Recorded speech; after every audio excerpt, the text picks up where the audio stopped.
cabe hacer una pregunta que si cuando hablamos de ruptura prolongada de embarazo, si se preferiría el parto o la cesárea. Entonces ahí es claro de la edad gestacional. Si vamos a tener una ruptura prolongada, si tenemos semana 28, entonces lo ideal es llevar a la semana 34. Entonces no va a pasar 1, 2, 3, 4, sino va a pasar muchísimo tiempo.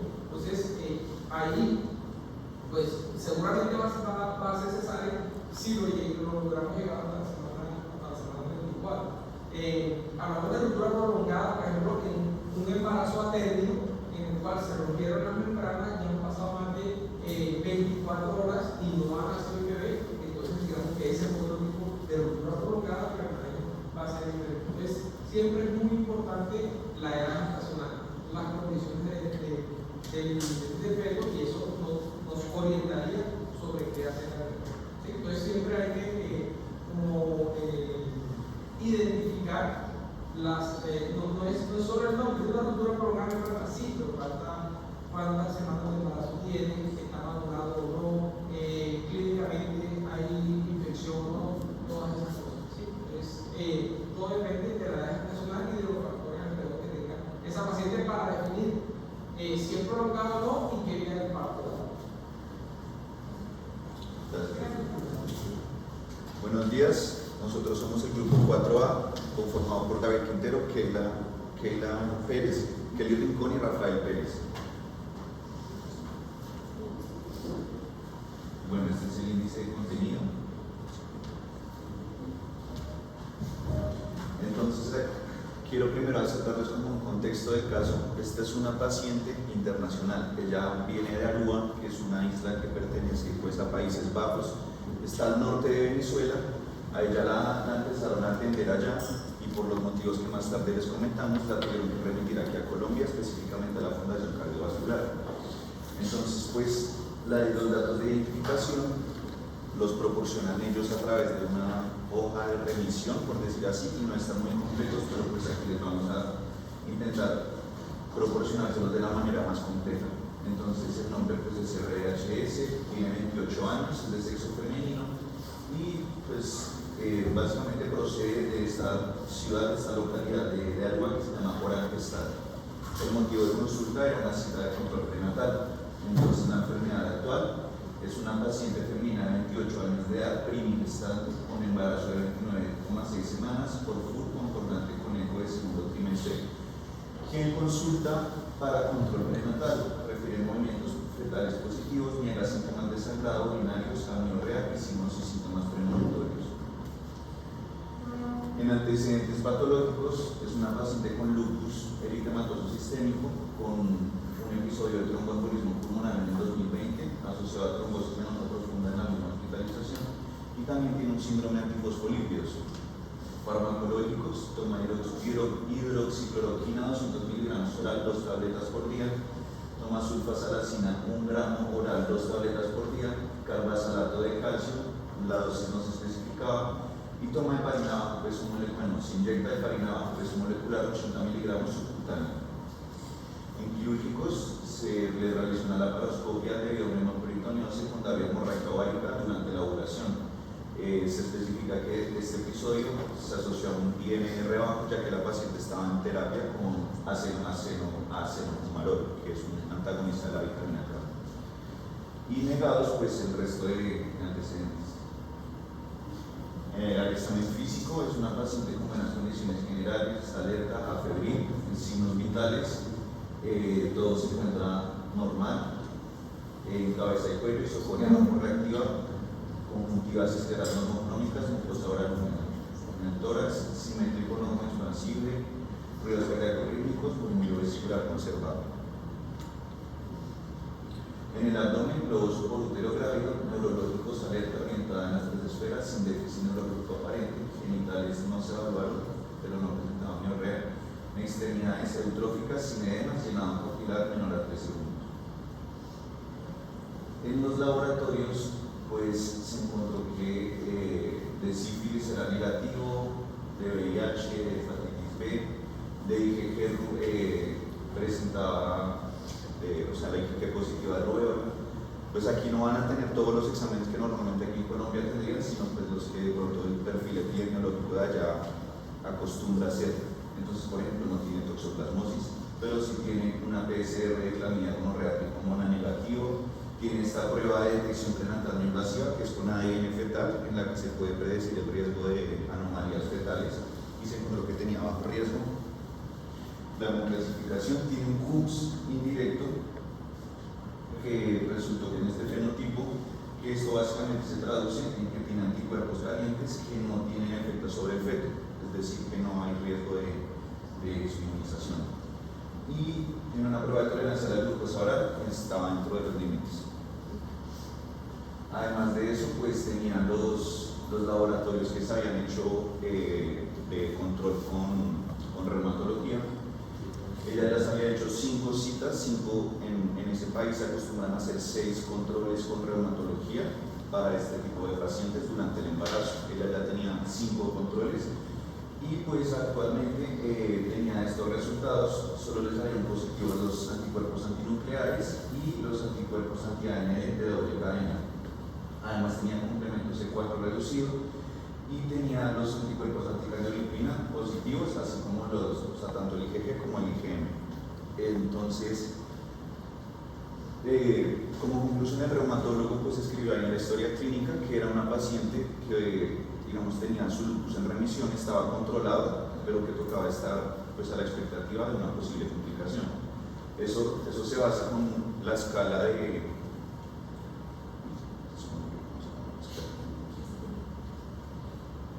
SLEDAI, la escala de SLEDAI, que básicamente se le pregunta a la paciente por todas las posibles síntomas que pueda tener un lupus, ceritis, estomatitis, todos los síntomas que puedan presentarse en el lupus, y si la paciente no tiene ninguna de estos síntomas, el SLEDAI anda a 0, y la paciente en ese momento tenía SLEDAI 0.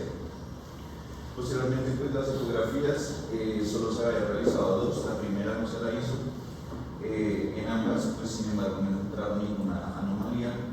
En la ecografía que se le hizo el día de la consulta, se encontró con un feto cefálico, un peso fetal estimado de 1.2 kilogramos, que da percentil 23, y aquí resalté la circunferencia abdominal en percentil 5, que está un poco baja, Doppler de arteria umbilical con índice de pulsatividad de 1.28, con flujo diastólico positivo, arteria cerebral media de, aquí no es IP, sino es el índice cerebroplacentario de 3.76, que también está elevado, y un índice de diagnóstico en 10, placenta fúnica. Entonces, como conclusión acá, determinaron que tenían sospecha de restricción de crecimiento intrauterino, porque tiene pues una medida corporal en percentil bajo, menor a 10, a pesar de que el PF está encima del percentil 10, y porque tiene un Doppler, digamos, categoría 2, porque tiene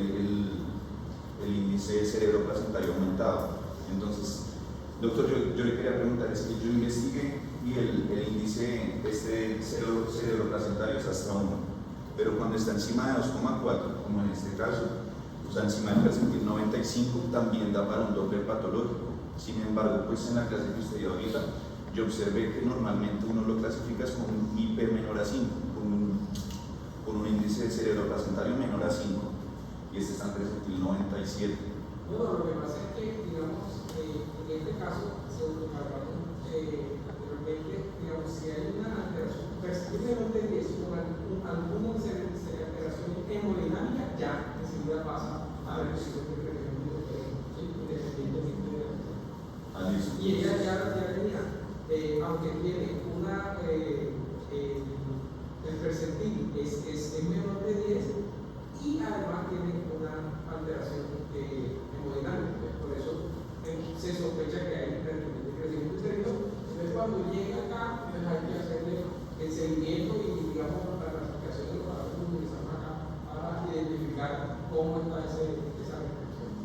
Exacto. Entonces ya los médicos evalúan, confirmaron el diagnóstico y además tiene un embarazo de alto riesgo porque la paciente pues tiene lupus, es una persona con síndrome antifosfolípicos, pero que está estable hasta el momento y se decidió hospitalizar allá por crecimiento intrauterino asimétrico, es decir, que la cabeza la cabeza del bebé y el cerebro están desarrollándose de forma normal, pero hay ciertas partes específicas que están creciendo a menor ritmo, como en este caso está el del abdomen del bebé.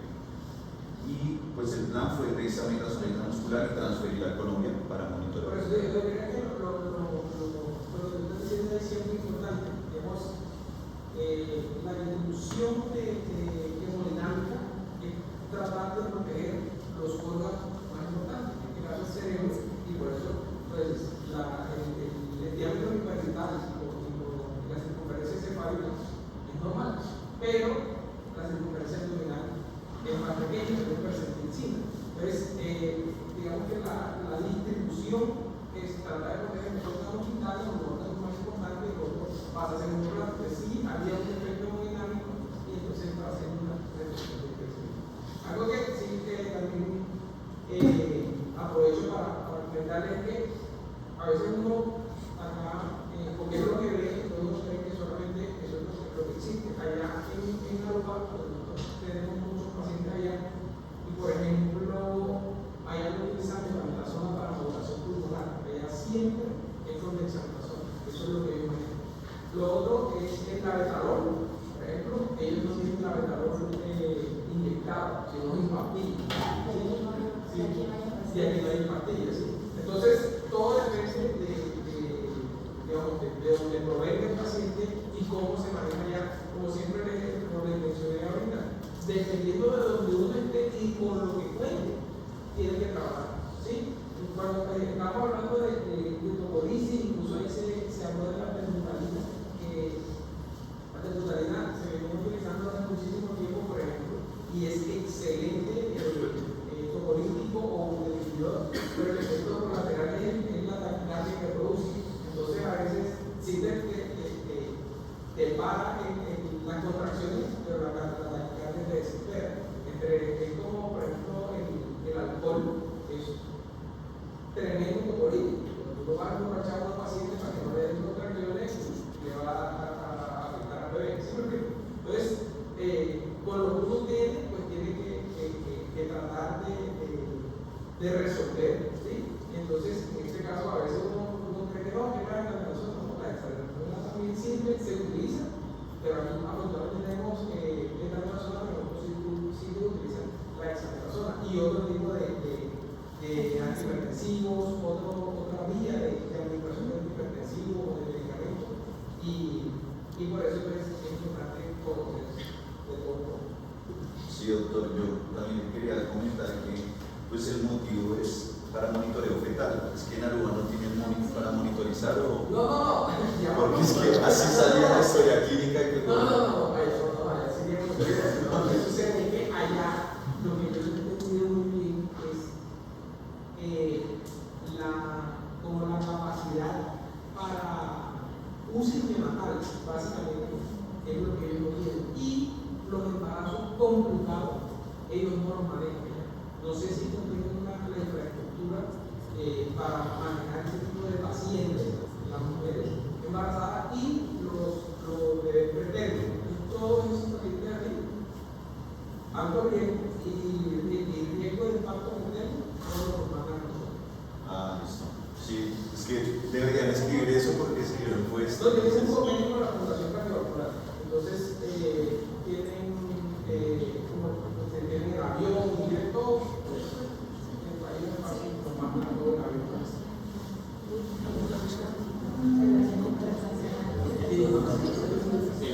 Entonces, cuando llegué acá a la fundación, la entrada en mi Colombia es una paciente de 28 años que es un grupo cero con embarazo de 30.2 semanas, porque es la última regla, concordante con el segundo trimestre, que ya remitió a luz por sospecha de crecimiento intrauterino por circunferencia abdominal por 75.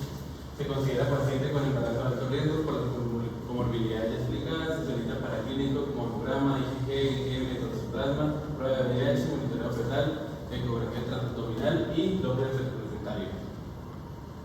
El examen físico que le hacen acá es general, buenas condiciones generales, alerta, febril, signos vitales, 65 latidos por minuto, frecuencia respiratoria de 19, temperatura de 35.1, deseo de tener 114, 39, talla 1.60, peso 8.5 y tiene un IMC que da para obesidad tipo 1 de 31.4. Ahí resaltar la temperatura. Sí, estaba frío.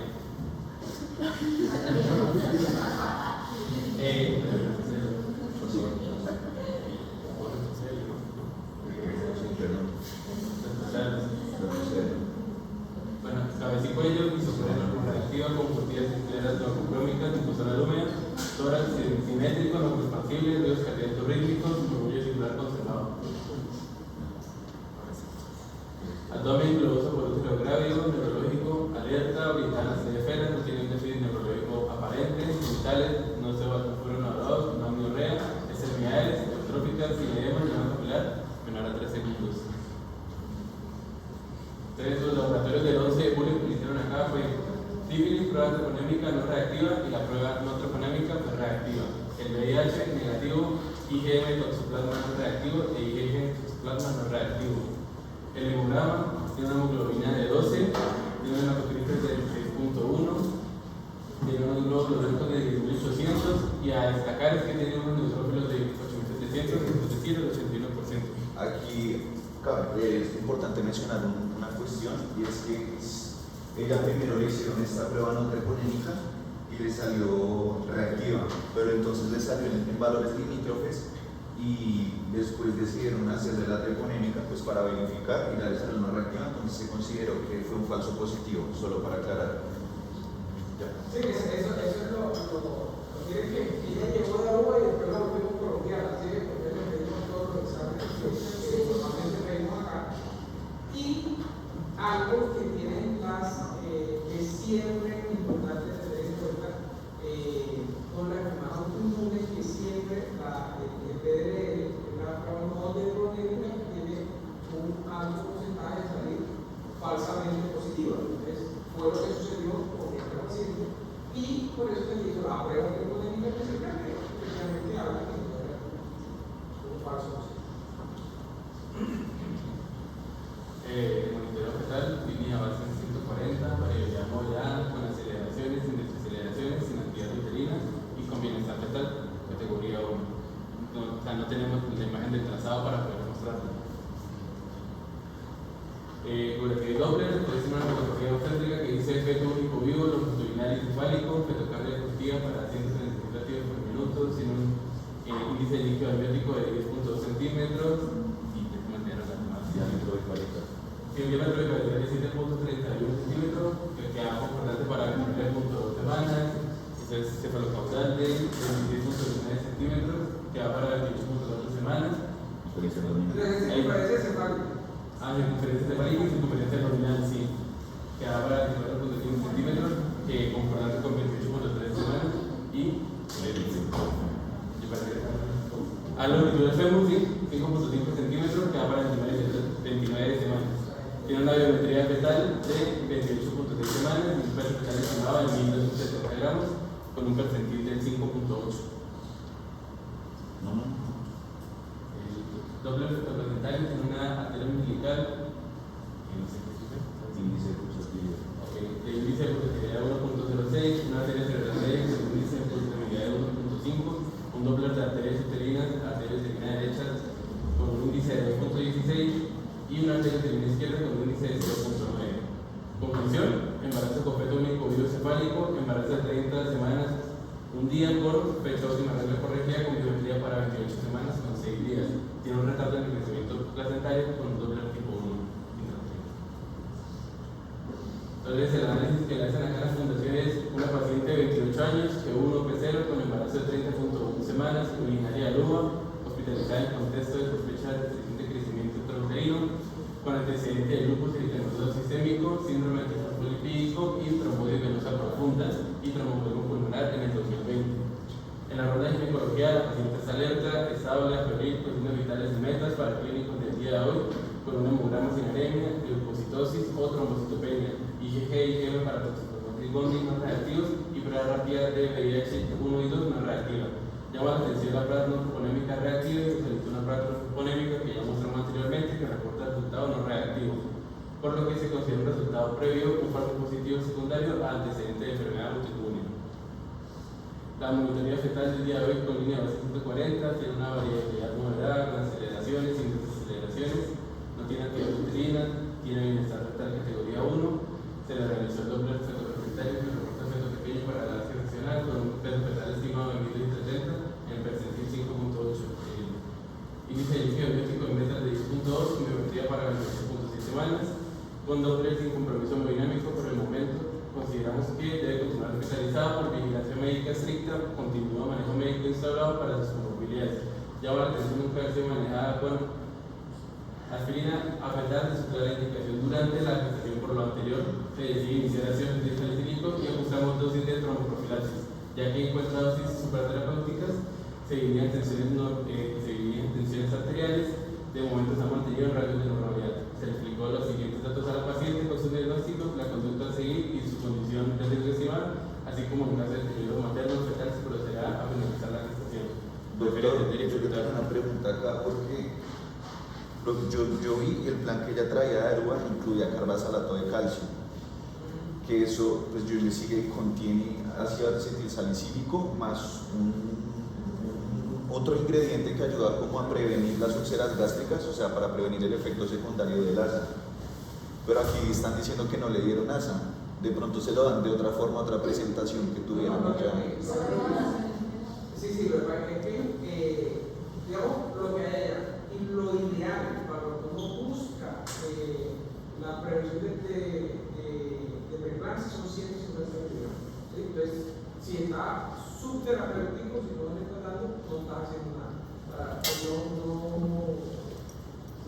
No está preveniendo el riesgo de preeclampsia, y al contrario, lo que está generando es el efecto lactoresivo que tiene el ácido.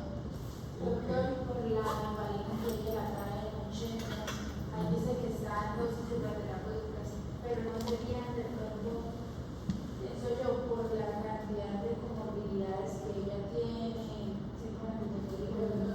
no sería tromboprofilaxis, sino más bien tratamiento. Porque hay dos tipos de profilaxis y la anticoagulación previa. Entonces, en esta paciente no hay indicación de anticoagulación previa, y en tromboprofilaxis y todo el manejo de los riesgos intermitentes, porque son dos cosas diferentes.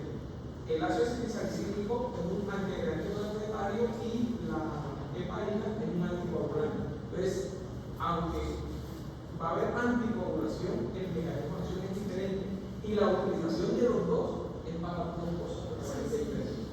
Digamos, la enoxaparina para disminuir aquella que los antecedentes tuvo una trombosis venosa profunda, correcto, yo tengo que utilizar eso, y el enlace básicamente para lo que después va bueno, estamos buscando prevenir es que una preeclampsia. Entonces, los diagnósticos que se le dieron acá fue en base a 30.1 semanas por fecha última recorrida del 13 de diciembre del 2023 y restricción del crecimiento intrauterino. Tiene alto riesgo céntrico por riesgo de seroconversión por toxoplasma, lupus eritematoso sistémico, síndrome antifosfolípico, DPI TEP del 2020, los escasos controles prenatales, que es una residente de otro país, y sobrepeso para la gestacional. Entonces, el plan acá fue hospitalizar a la unidad de alto riesgo obstétrico, dieta normal, darle medicamentos, carbonato de calcio, equivalente a 100 miligramos de calcio elemental, hierro elemental, tableta de 300 miligramos, heparina bajo peso molecular, solución inyectable de 40 miligramos, que va a ser enoxaparina, y hidroxicloroquina, una tableta de 400 miligramos cada 12 horas, hasta de 150 miligramos una vez al día. Tiene una frecuencia cardíaca fetal, tomarle la frecuencia cardíaca fetal cada 4 horas, el monitoreo fetal diario, la vigilancia dinámica de la uterina y el control de signos vitales y estar pendiente de los cambios que presente. Sí, pues doctora, hasta aquí se cierra el caso. Está perfecto. La idea era, o sea, mirar que nos llegó una paciente con una condición crónica, con un lupus, que se embarazó, tenía unos factores de riesgo, que cómo se le hizo el abordaje inicial, qué era lo que uno quería. Y entonces, mira, hay varias cositas acá. Hizo una represión del crecimiento intrauterino, cómo hacer la tromboprofilaxis. Sí, ya digamos el desarrollo, digamos, no está claro. Esta paciente después hizo una preeclampsia severa, ¿sí? Y luego llevarla a cesárea de urgencia, y que afortunadamente pues ella y el bebé salieron bien, pero digamos que le tocó seguir con el doble para mirar cómo si se mantenía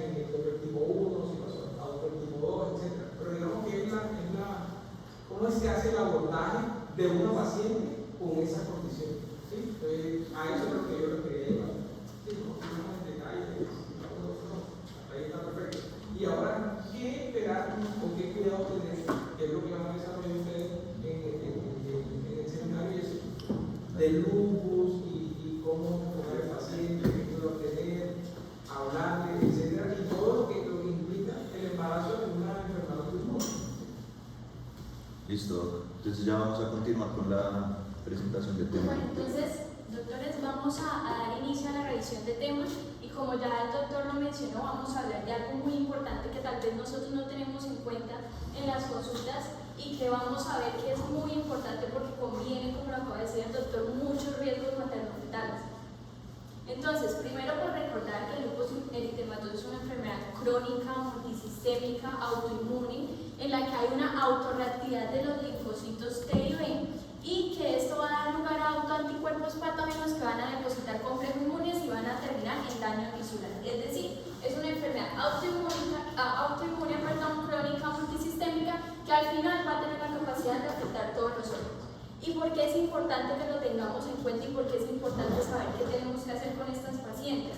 Primero, porque es una enfermedad que se da comúnmente en pacientes de edades fértiles, es decir, entre los 15 y los 45-50 años, por lo cual es todo el espectro de pacientes que vamos a tener comúnmente en la consulta.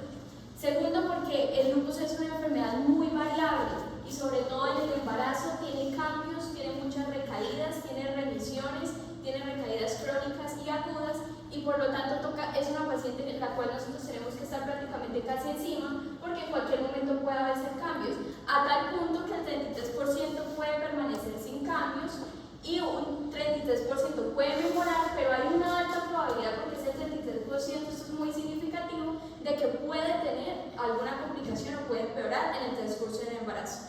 Y como lo mencionaba, que es fundamental, tiene de 2 a 4 veces de doble de riesgo de presentar complicaciones como cuáles.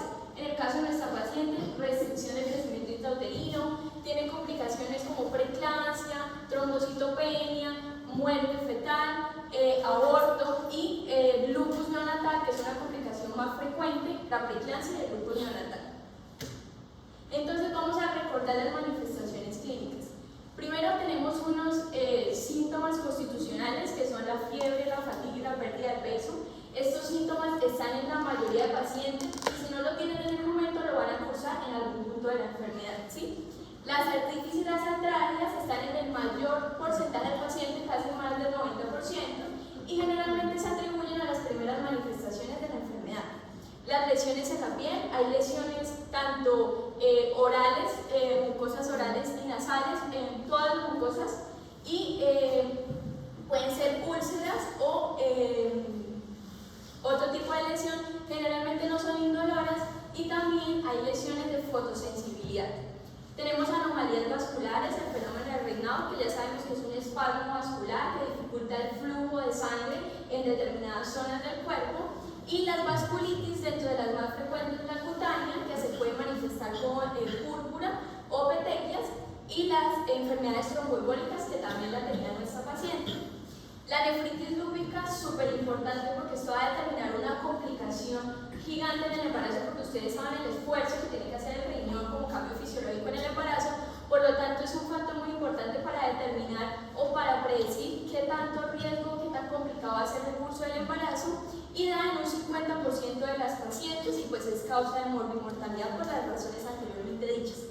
A nivel hematológico podemos encontrar leucopenias en el 50% de los pacientes y también es muy común encontrar trombocitopenias, leves pero es muy común encontrarlas.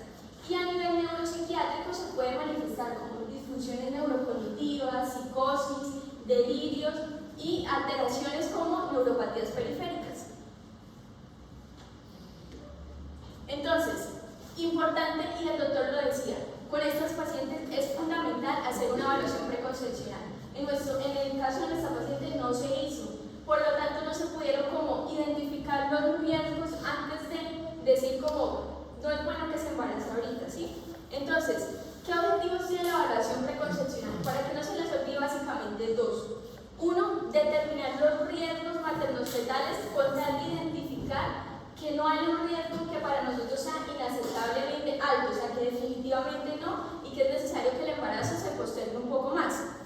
Y dos, realizar un ajuste de tratamiento. ¿Por qué? Porque los pacientes con lupus reciben un tratamiento que en gran parte, no todos, porque hay muchos que se pueden dar en el embarazo y la lactancia, pero en gran parte los que se dan fundamentalmente son teratogénicos. Entonces es importante asegurar un buen perfil, un perfil de seguridad en el embarazo. Entonces, ¿qué hacemos? Vamos a hacer una estratificación del riesgo. ¿Qué es el objetivo de la estratificación del riesgo? Valorar la actividad o no de la enfermedad. En la literatura van a encontrar el concepto de actividad y de brote. Todavía no se ha dilucidado, no se ha consensado un concepto para actividad y brote, pero por ahora lo que se tiene a nivel general es que la actividad es constante o la manifestación clínica constante y persistente en el tiempo de la enfermedad, es decir, que un paciente por un tiempo constante y permanente, de manera intermitente pero que sea constante, tenga manifestaciones activas de la enfermedad, mientras que un brote se refiere a la reaparición de las manifestaciones clínicas activas de la enfermedad durante un periodo de tiempo concreto y que anteriormente haya venido controlado el paciente. Entonces vamos a evaluar la actividad de la enfermedad, vamos a evaluar si hay ya daño en ciertos órganos, como por ejemplo les mencionaba ahorita el daño renal, si ya hay daño o si hay riesgo de que la paciente llegue a hacer ese daño en el embarazo. Tercero, revisar si hay contraindicaciones en el embarazo. Y cuarto, tener presente de que las pacientes en el embarazo entre un 35 y un 70% van a hacer manifestaciones de lupus. Sean leves o moderadas, las van a hacer. Son muy pocos casos los que llegan a manifestaciones bastante graves, pero casi todas en algún punto van a ser manifestaciones leves o manifestaciones moderadas. Entonces, ¿qué vamos a tener en cuenta? Y pues bueno, acá no se ven muy bien los factores de riesgo, pero pues los voy a leer. Primero, que el LES esté activo en los últimos 6 a 12 meses preconcepción, o sea que la paciente tenga un lupus que le esté causando síntomas actualmente, por lo menos en los últimos 6 a 1 año. Que tenga una nefritis lúpica o que tenga antecedente de una nefritis lúpica, por lo menos antes, si ya está en el embarazo, pues que evidenciemos que durante el embarazo ya haya un daño, una nefritis lúpica, que tenga una actividad serológica C3, C4 sérica y anti-DNA. El C3 y C4 sabemos que disminuye cuando hay enfermedades autoinmunes, entonces cuando eso está muy reducido, como por ejemplo en el caso de esta paciente, esto incurre en que hay un riesgo alto de que la paciente durante el curso del embarazo tenga efectos adversos. Que los resultados, que haya tenido embarazos anteriores, en nuestro caso, por ejemplo, porque era una primigestante, pero que haya tenido resultados anteriores de embarazos previos con complicaciones. El antecedente de trombosis, ella tiene un antecedente de trombosis desde el 2020 y un perfil de anticuerpos antifosfolípidos. Recordemos que el síndrome antifosfolípido se define como un trastorno autoinmune en el cual hay o trombosis venosa o arterial o microvascular o pérdidas de las gestaciones más allá de la semana 10 de gestación. Entonces, en este caso pues se hace un perfil y en el caso de ella pues se le hizo anticuerpos anticardiolipina, IgG y IgM, que ambos salieron positivos. Y los anticuerpos anti-ROSSA y anti-LA-SSB, estos anticuerpos son inmunoglobulinas contra proteínas del núcleo celular. Entonces, ellos pues tienen el nombre RO y LA. No es necesario que sepamos esto, pero sí es importante que nosotros sepamos qué estamos midiendo para saber hacia qué nos estamos orientando. Ellos miden los anticuerpos que van a atacar el núcleo celular. ¿Y esto qué pasa con ellos? Ellos son súper importantes porque ellos nos predicen la complicación del lupus neonatal. Estos anticuerpos son los que por vía transplacentaria pasan al bebé y si la mamá los tiene altos o los tiene positivos, quiere decir que el bebé tiene gran riesgo de tener lupus neonatal. Y por último, pues que ya haya una falla orgánica multiorgánica o un órgano en específico que ya pues no sea reversible. Y siempre, jamás olvidar, más que todo en estos pacientes, y que lo tenemos que revisar en toda paciente que nos llega a consulta, las complicaciones generales. En la hipertensión arterial, la diabetes, el sobrepeso, que en el caso de ella tenía el sobrepeso, la enfermedad tiroidea, el tabaquismo y el alcoholismo, y si hay riesgo de inmunización y inmunización. Ahora, como les decía, uno de los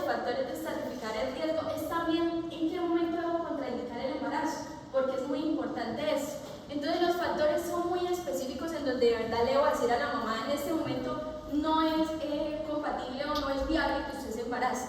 Y es cuando tengo una hipertensión pulmonar grave, mayor a 50 milímetros de mercurio, o que su hipertensión pulmonar en ese momento esté sintomática, que tenga una enfermedad pulmonar restrictiva con un CVF menor a 1 litro, una capacidad vital forzada, y una insuficiencia cardíaca, una enfermedad renal crónica que se manifiesta con una creatinina sérica mayor a 2,8, el antecedente de preeclampsia o síndrome de Igel, que a pesar del tratamiento con aspirina o heparina, pues sigue manifestándose, la enfermedad cardiovascular en los últimos 6 meses y una exacerbación grave de lupus en los últimos 6 meses. Esos son factores que de verdad sí o sí le tenemos que decir a la mamá, no es viable en este momento un embarazo y si quiere y desea mucho quedar en embarazo, es necesario postergarlo por un tiempo. Ahora, importante también, les hablaba de 2 objetivos con la evaluación preconcepcional.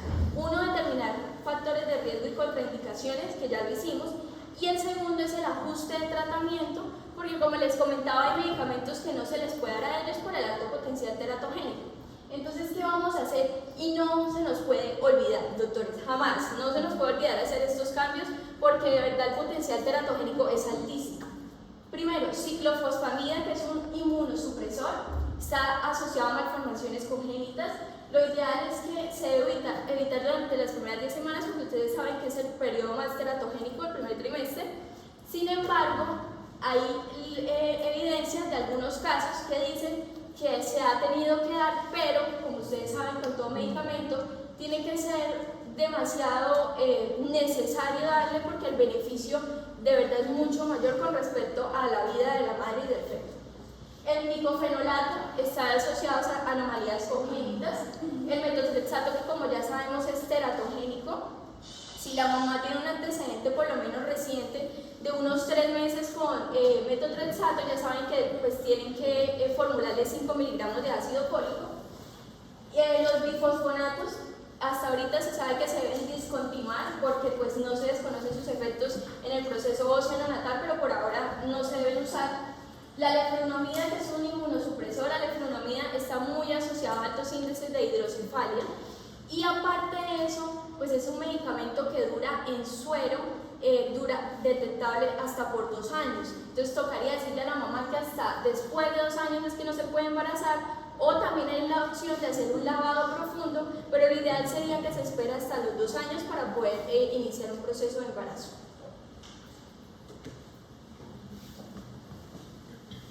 Bueno, ahora les voy a hablar de los métodos anticonceptivos ideales en este tipo de pacientes. Entonces, lo que se busca con las pacientes con lupus es equilibrar la anticoncepción y prevenir pues, los eventos tromboembólicos, que es el mayor riesgo. Y pues obviamente vamos a no usar tanto los anticonceptivos orales combinados, se van a restringir para ciertos pacientes, y los de primera elección en cambio van a ser los anticonceptivos reversibles de larga duración. El que se usa de primera línea es el dispositivo intrauterino hormonal con levonorgestrel con emprogestamina, debido a que no aumenta el riesgo de trombosis y también pues no influencia en la densidad mineral ósea, porque va a favorecer pues, que se mantengan los estrógenos en la paciente y que se haga el recambio de osteoclastos y todas las células óseas. Y además también tiene el beneficio extra que reducen las pérdidas sanguíneas durante el periodo menstrual, ya que estas pacientes pues, están anticoaguladas y se van a favorecer de este efecto. Además, pues también se puede utilizar el implante liberador de levonorgestrel, que también pues, es los mismos efectos benéficos de cualquier progestágeno, pero el problema es que se tiene un riesgo un poquito mayor respecto al DIU de trombosis venosa, pero aún así pues, es una buena opción. El matiz con este método anticonceptivo es que se tiene que omitir en pacientes con anticuerpos de antifosfolípidos. Las pacientes, pues como ya les habíamos hecho la consulta pregestacional, pues ya sabremos si tienen sus anticuerpos positivos o no. Y bueno, las consultas que se les hacen constantemente con el reumatólogo, si los tienen, pues no se puede iniciar este método anticonceptivo. Además, pues está la inyección de acetato de medroxyprogesterona, que la cuestión con esta es que puede generar la pérdida de la densidad mineral ósea y pues además se inhibe la ovulación llegando hasta una disminución del 5 al 7.5% después de 2 años de uso. Se desaconsejan pacientes con osteoporosis por la misma razón o que presenten un riesgo elevado por el uso a largo plazo de glucocorticoides. En el caso de los anticonceptivos orales combinados, se recomienda su uso en pacientes que tengan un SLAI menor a 2, o sea, muy bajo, que no presenten todos los síntomas que más temprano les dijo Keila, y que además pues, presenten los anticuerpos antifosfolípidos negativos. Están contraindicados en absoluto en pacientes que tengan los anticuerpos o que tengan presentación variable de la enfermedad, es decir, que tengan un SLAI de 6 y luego lo tengan de 0, esa paciente no se puede porque tiene presentación variable clínica de la enfermedad. Y además, pues, bueno, esto es por debido al riesgo aumentado de trombosis. En el caso de los anticonceptivos de barrera, se pueden usar en combinación con anticonceptivos hormonales orales cuando los pacientes se encuentran en tratamiento con micofenonato, que es el inmunosupresor, ya que su interacción disminuye la efectividad de estos al reducir los niveles de estrógenos y progesterona. Ya para hablar de la fertilidad en estas pacientes, pues la fertilidad se va a afectar considerablemente en las pacientes con lupus, particularmente en las pacientes que tienen SLA score alto, es decir, una enfermedad inflamatoria activa, y además que tengan comorbilidades, ya sea por una tasa de filtración glomerular menor a 50, una nefritis lúpica, un síndrome antifosfolípido, como es el caso de nuestra paciente. También en pacientes que tengan amenorrea inducida por el uso de citotóxicos como la ciclofosfamida, que puedan desencadenar función ovárica normal o insuficiencia ovárica prematura. También se asocia infertilidad con hiperprolactinemia, ya que se afecta el proceso de ovulación, y en pacientes con lupus menores de 40 años, el 53% tienen alteraciones menstruales. Entonces, ¿saben las complicaciones habituales que se presentan en el lupus? La primera, actualmente, es la preeclampsia. Entonces, se presenta aproximadamente entre el 15 y el 30% de las mujeres que tienen lupus. Con mayor frecuencia se manifiesta cuando el lupus se encuentra activo durante el embarazo, que tenga un historial de variaciones o un episodio previo de nefritis lúpica, disminución de los niveles de complemento, trombocitopenia, anticuerpos antifosfolípicos, diabetes mellitus o episodios previos de hiperpreeclampsia. ¿Qué se aconseja en estos pacientes? Iniciar ácido acetil salicílico aproximadamente a las 12 semanas de gestación. Otra complicación es la nefritis lúpica, que todas las mujeres con nefritis lúpica tienen en el momento del embarazo tienen un mayor riesgo que vayan a presentar pérdida fetal y de un empeoramiento pues, de la función renal durante el embarazo. Esto debe tratarse con bastante precaución, ya que puede conducir a una lesión renal irreversible.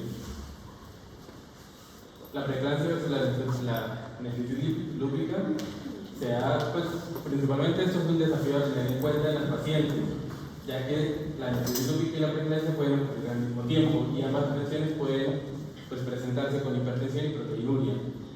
Las principales diferencias que nosotros tenemos se pueden ver en este cuadro, entonces le voy a leer algunas y pues igual les quedan las diapositivas para que lo revisen. Entonces el tiempo de presentación se da la preeclampsia después de la semana 20 y la nefritis lúpica puede ser en cualquier momento del embarazo. La actividad lúpica en otros órganos de la preeclampsia está ausente y en la nefritis lúpica se encuentra presente. La presión arterial habitualmente en la preeclampsia es una presión elevada mayor a la presión diastólica elevada mayor a 90 y la nefritis lúpica va a ser una presión normal. La creatinina sérica, por ejemplo, en la preeclampsia está ausente y la nefritis lúpica es común. Eso entre otras cosas. Otra complicación es la pérdida fetal, que ocurre cuando un feto muere después de las 10 semanas de embarazo. Los embarazos con lupus tienen más del doble de probabilidad de terminar en una pérdida fetal.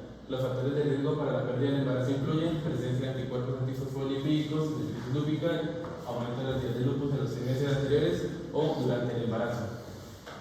Otra complicación bastante frecuente es el parto prematuro, que es la complicación más común en las mujeres que tienen lupus. Es más frecuente en pacientes que requieren una dosis alta de glucocorticoides durante el embarazo, ya que toman medicamentos inmunosupresores como la acetoprina o la ciclosporina.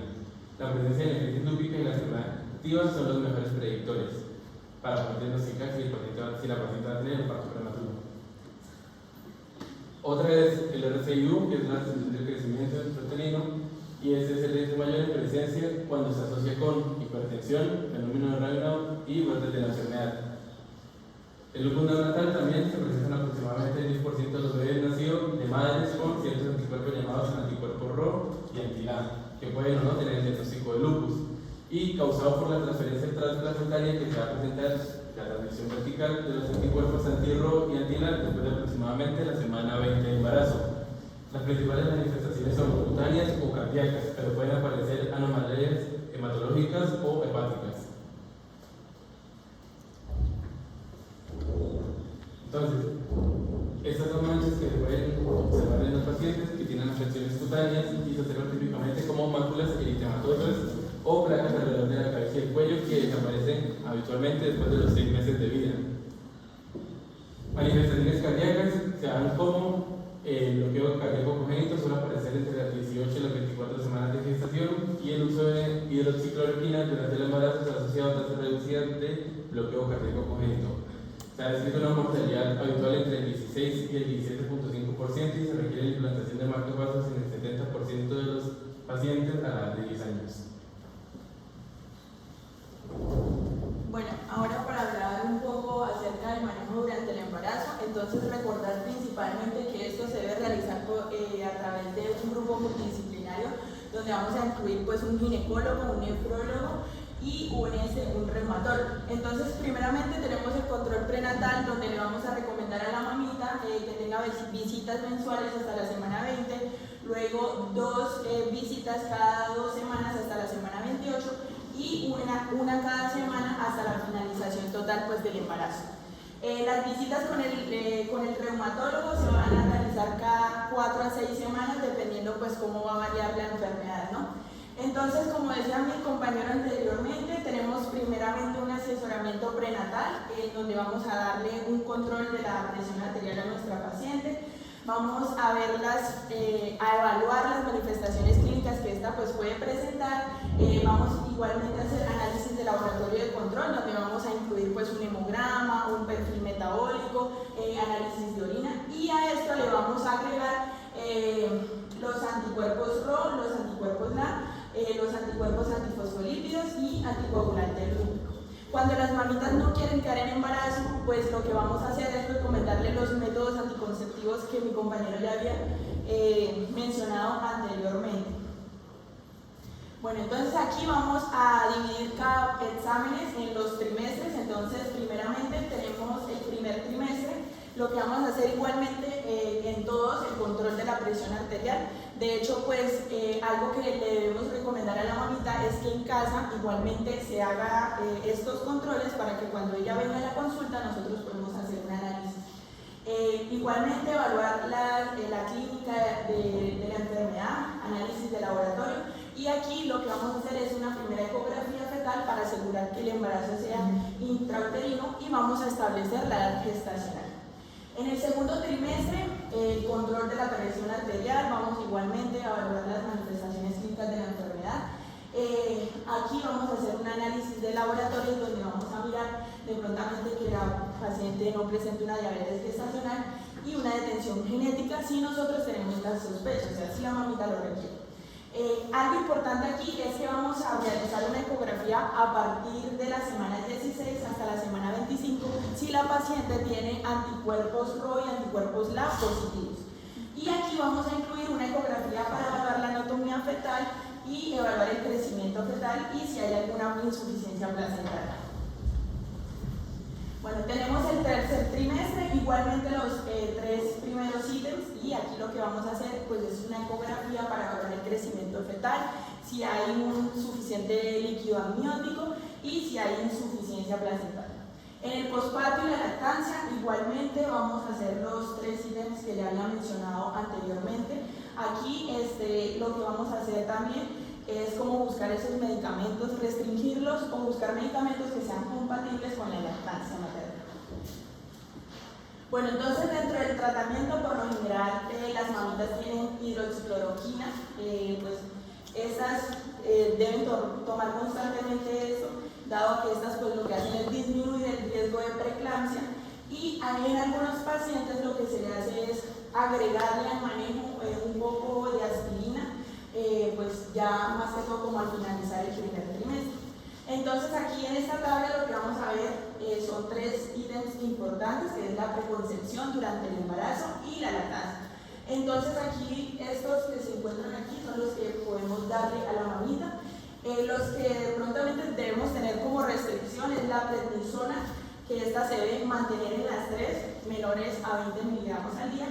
Y en el caso de los AINES, en la preconcepción se debe pues quitar si hay como esa dificultad para concebir. Y durante el embarazo se para en la semana 20. Bueno, ya para finalizar tenemos las conclusiones.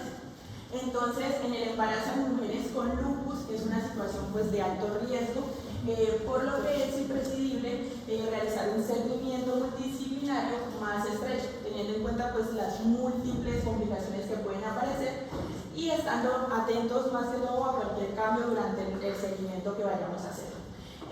Segundo, la planificación y consulta preconcepcional adquiere gran relevancia, como lo decíamos, para las mujeres que se encuentran diagnosticadas, ya que pues esto nos ayuda a determinar el curso y el pronóstico de la enfermedad y del embarazo.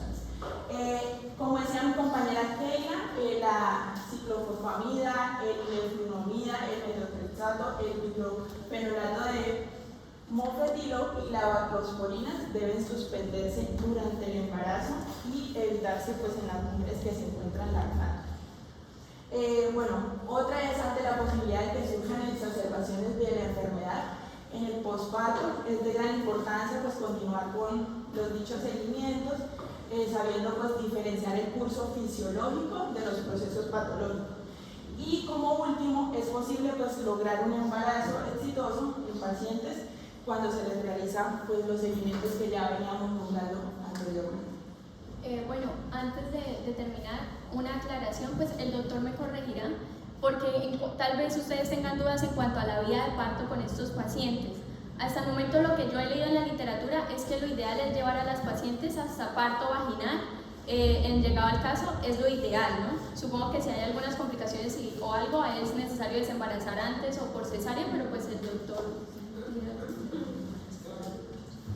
Porque lo que se tiene en la literatura en cuanto a la vía de parto es eso, que estas pacientes con LES se lleven a un trabajo de parto vaginal normal, si se puede en el término, pues al término.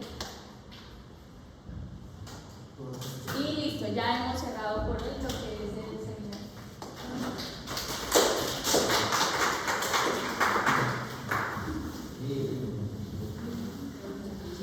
Bueno, primeramente felicitar a los grupos, que realmente me gustaron mucho las presentaciones, muy completas. Yo creo que fueron claras y de alguna manera logramos llegar a los puntos que eran, ¿sí? Que fueran claros, precisos, concisos, detallados, etc. Por respecto a este caso clínico, digamos, tenía varias intenciones con ella y era que, por ejemplo, el lupus, primero es una enfermedad frecuente en las mujeres, se presenta 10 veces en la mujer por un hombre. Como lo mencionaron, es más frecuente en la edad fértil y es una enfermedad que de alguna manera, como es autoinmune, tiene unos efectos, entonces en el embarazo, que también es una condición que inmunológicamente hay muchos cambios, ¿sí? Y entonces eso hace que el lupus sea un desafío para nosotros, y tratar de ofrecerle también a la madre la posibilidad de un embarazo, que ella esté bien, que el bebé está bien y que pueda llegar a feliz término. Con respecto a lo de, es muy importante, si ya tenemos el diagnóstico de paciente con lupus, siempre pensar en la planificación, ¿ya? Que la paciente no quede embarazada a menos que lo desee, y si ese es su deseo, su sueño y su anhelo, pues hacer la consulta preconcepcional para tener presente todos los riesgos, explicarle qué cosas pueden pasar y que dependiendo de su condición en ese momento evaluar si definitivamente el embarazo se puede dar o no. Desafortunadamente en nuestra sociedad las mujeres primero llegan embarazadas y después me preguntan, sí, yo tengo lupus y me salieron estos exámenes y todo, pero entonces lo ideal es siempre hablar con el paciente y decirle qué cuidado tener y en la medida de lo posible lo de la anticoncepción y la cita preconcepcional. El lupus es una condición que si no se cuida y se protege el embarazo, la complica de una manera bien grave, dado que el daño renal principal puede un paciente terminar en una insuficiencia renal crónica y que después tenga que dializarse, trasplante renal, etcétera, etcétera, etcétera. Entonces, quería traer esto porque, digamos, a veces no solo es ver el embarazo normal, pensar que el embarazo, aunque es un proceso normal, fisiológico, etc., no todas las pacientes que se embarazan son sanas, son pacientes que tienen condiciones que complican el embarazo, que complican su salud y que complican su vida. Entonces, siempre hablar de que el embarazo tiene que ser una condición planeada independientemente de todo, pero si además hay una condición como esta, con muchísima más razón tiene que estar casi que con pinzas el momento, la evaluación, el seguimiento, para que, digamos, las cosas salgan bien con respecto a la madre y al feto. No sé si tienen alguna pregunta de lupus y embarazo. Bueno, lo que tú decías con respecto a lo de la vía del parto, yo creo que está como en el ambiente que todo lo complicado termina en cesárea. No, lo ideal, la vía del parto ideal es el parto normal, siempre. Solo se hace cesárea si y solo si hay un riesgo materno y o fetal para el parto. Es lo único. Siempre hay que prometer porque la paciente tenga parto normal, insisto, porque un parto salga menos, tiene menos riesgo de infección, la recuperación es más rápida y no se somete a un ritmo de crecimiento. Lo que sucede es que todos son restricción de crecimiento intrauterino, estas pacientes hacen preeclampsia, estas pacientes tienen a veces estados fetales no satisfactorios y entonces pues ahí sí toca terminar necesaria, pero si logramos llevar un embarazo hasta la semana 37 se pudiera dar parto como vía, parto vaginal como vía del parto. Al final decía que se le daba hasta de 150 miligramos. Siempre, o sea, fijo a finalizar el primer trimestre se le da el asa. Sí. Tiene que ser de 150 miligramos porque decía que bajas dosis. No, es correcto. Cuando se hizo el consenso de preeclampsia, los estudios mostraron que la dosis que lograba el efecto profiláctico para la preeclampsia era 150 miligramos. En el mercado solo hay una presentación que es una pastilla que tiene 150 miligramos, que es el Eclama. Pero el hecho de que toca la de 100 y partirla para que tome 150, pues no es lo ideal, pero la dosis es 150 miligramos por la noche para disminuir el riesgo de desarrollar preeclampsia. Y también hasta semana 36. Semana 36, efectivamente. Doctor, la evaluación preconcepcional, ¿quién la hace? ¿El ginecólogo o el médico general? Mira que esta es una paciente que es complicada, ¿sí? Es complicada y digamos que el médico general difícilmente es una paciente con lupus. La paciente con lupus la está viendo el internista, el reumatólogo y si se embaraza, el ginecólogo y el perinatólogo. ¿Sí? Entonces, digamos que, pero lo importante es pensar en una paciente que me duele las manos, que de todos los criterios para el diagnóstico de lupus, la fotosensibilidad, las lesiones en alas de mariposa, es esa cosa, digamos, que es lo que ahorita usted tiene que tener presente en el diagnóstico de ese tipo de imagen, la serositis, las alteraciones hematológicas, las alteraciones en los parámetros de laboratorio, de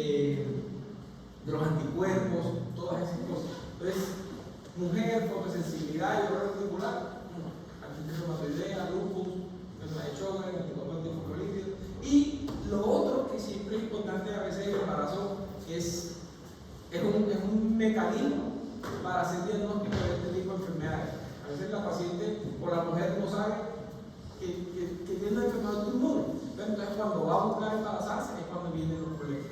Que tiene aborto recurrente, que ha sido imposible embarazarse por alguna razón. Entonces cuando vienen los estudios y uno encuentra que tiene una enfermedad autoinmune. Y todas estas enfermedades autoinmunes son protrombóticas. El embarazo es un estado protrombótico, entonces todos los riesgos que pueden tener. Como les decía, esta paciente después, un día la fui a ver en la mañana, estaba tranquila, con unas cifras tensionales en rango de severidad, y luego baja la aurexia, es una preeclampsia severa después de estar súper bien. Pero ya venía con el problema, porque ya había una de las manifestaciones, era la restricción del crecimiento intrauterino. Sino que estaba bien, estaba controlado, pero después de tensiones elevadas, tocó finalizar el embarazo. Y todo cesárea porque tenía 32 semanas, creo que era así, cuando se hizo. ¿Alguna